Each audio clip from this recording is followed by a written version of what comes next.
Wala pang formal na desisyon kung matutuloy ba o hindi ang barangay at sangguniang kabataan elections na nakatakda sa November 2. May dalawang panukala kasing nakahain ngayon sa Senado.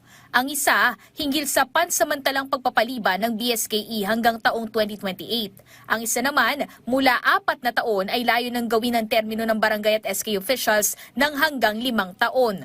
Ilan din sa mga dahilan ng mga mambabatas kung bakit ayaw muna nilang magkaroon ng eleksyon sa Nobyembre ay dahil sa umano'y posibleng election fatigue. Nakasailalim din kasi nila ang bansa sa State of National Energy Emergency at hindi rin tiyak ang pagtaas at pagbaba ng presyo ng langis maging ang mga bilihin dahil sa tensyon sa gitnang silangan. Pero sa sesyon ng Senado, marami ang pabor na palawigin ang termino ng mga opisyal ng barangay at SK hanggang 5 taon.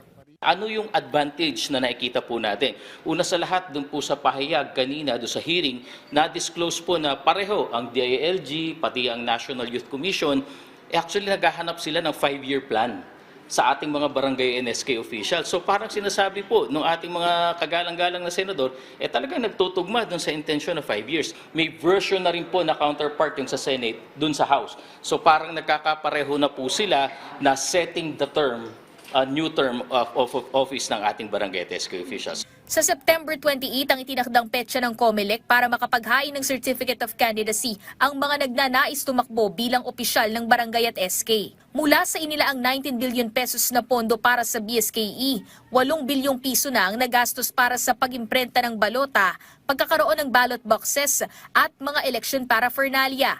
Pero paglilinaw ng COMELEC, wala sa kanila ang desisyon at depende pa rin ito sa mapagdedebatehan ng Kongreso.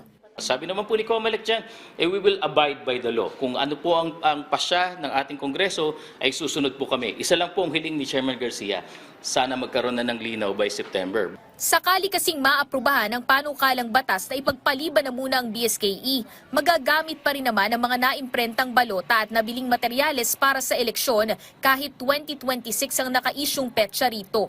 Pero nais pa rin ng poll body na magkaroon na ng linaw hanggang ikalawang linggo ng Setyembre kung tuloy o hindi ang eleksyon para rin maiwasang masayang ang ilalaang pondo para sa pagsasanay ng mga guro.